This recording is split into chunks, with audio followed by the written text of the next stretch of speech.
I bet you don't want to miss this one. Watch this clip, guys.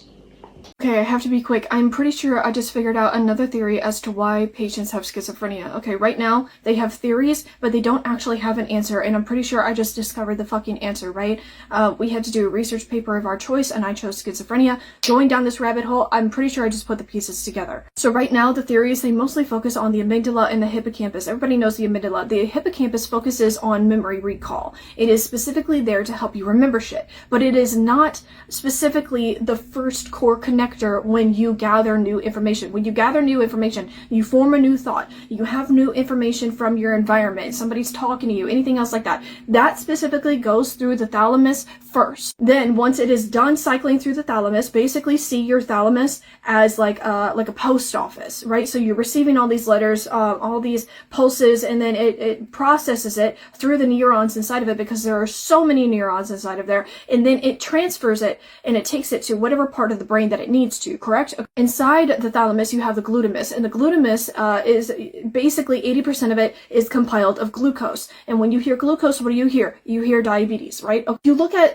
the glucose levels within patients that have schizophrenia, their levels are all over the fucking place, right? That's why they're at higher risk of developing diabetes if you have schizophrenia, okay? The antipsychotics that are being provided to these patients do not focus on glucose whatsoever. They kind of act like acetaminophen, like Tylenol almost. So Tylenol blocks pain receptors, right? Whereas the typical antipsychotics, they focus on dopamine, right? They focus on the dopamine receptors, but they don't actually help out with the leak inside of the thalamus with the glucose, okay? So this metabolic gap, essentially, it's these antipsychotics, they disrupt the glucose regulation as a side effect. So essentially, they're putting a band-aid over it, similar as to how Tylenol does, but if they were to actually look into thalamus and regulate their glucose levels, I'm curious as to see how that would react to them. So for example, certain medications such as, and I might butcher these, olazapine or lazepam and clozapine,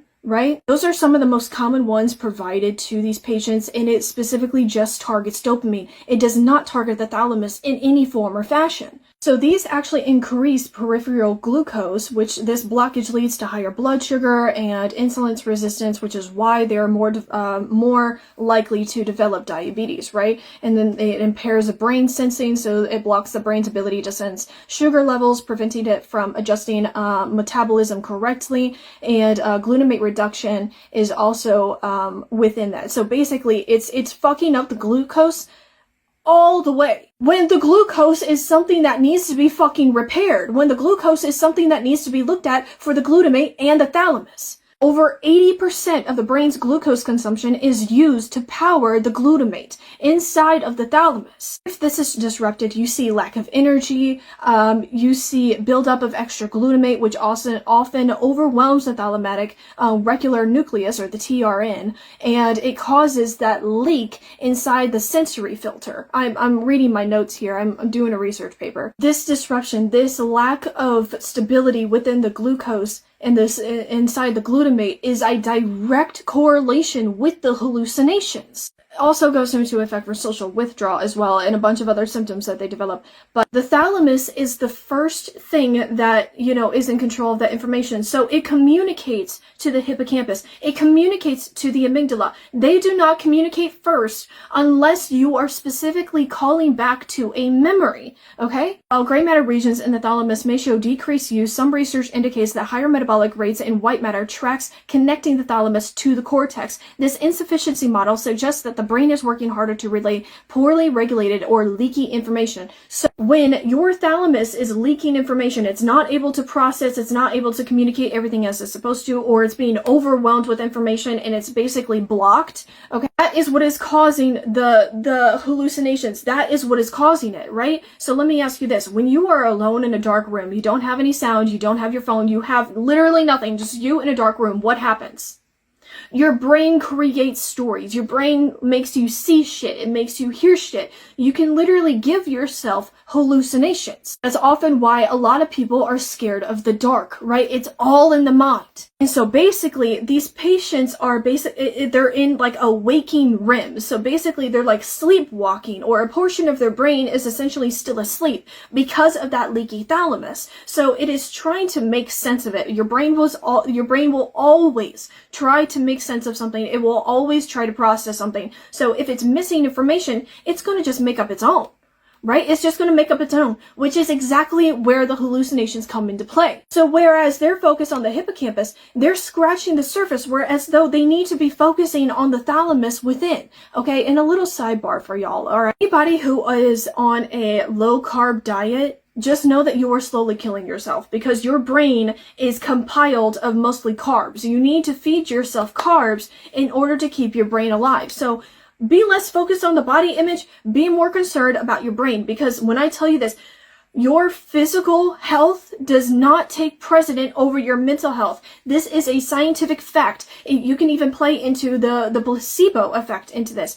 Mind over matter. Your brain will always come first. Your brain sees your body as a shell, right? So if you were to become asphyxiated, or if you were to be in a fire of some sort, your brain is going to tell you to shut down. It's going to make you pass out because it is trying to save itself. It does not care about the body. So the brain should always come first. So if you're on a low carb diet, you're increasing your chances of developing dementia. If you are not regulating your glucose, not only are you going to, develop diabetes, but you are also inhibiting your thalamus, which means you are more likely to develop Alzheimer's. Anyway, getting back to schizophrenia. So basically what I'm arguing, and this is what I wrote down from my paper, schizophrenia is fundamentally a disorder of the thalamic filter where a breakdown in the BBB, the blood-brain barrier, and the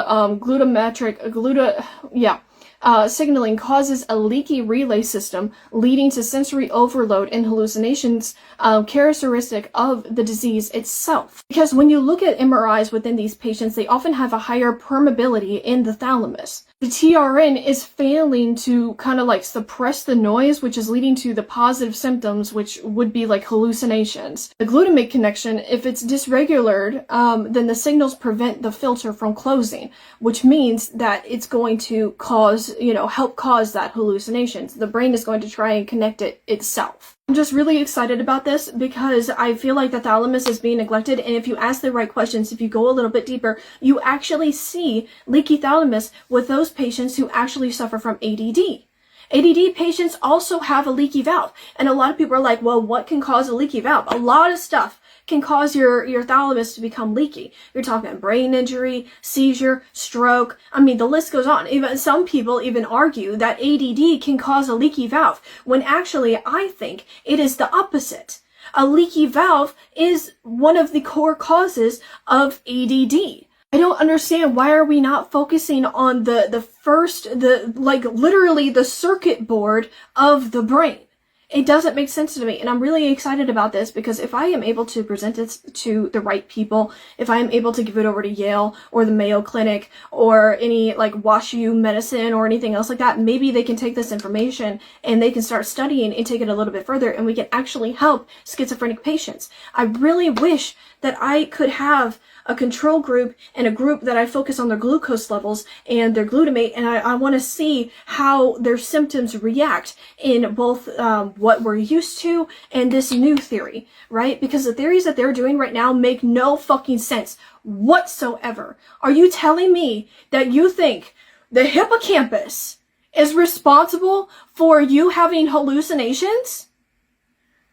That makes no fucking sense. The thalamus communicates to the hippocampus. It communicates to the amygdala. It has all these neurons inside of it that literally give out where the communication is supposed to go. There's a lot of deeper information that I can go into, like the MGLURS or MGLURS, like I like to say whenever I'm alone, but I can go into like the TRN and everything else like that, but there's a lot more information that I can give on it, but basically that is the synopsis. That that is the overall view of it, is it's the fucking thalamus. And the thalamus is being neglected, which means we are not fixing the problem. We are applying a Band-Aid. Now, again, it could be because Big Pharma, they don't want to fund it because, sick people make more money than healthy people. You know what I mean? I don't know the reason why it's taken them this long, but this is huge. And I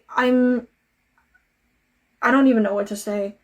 I'm going to push this up and research it as much as I possibly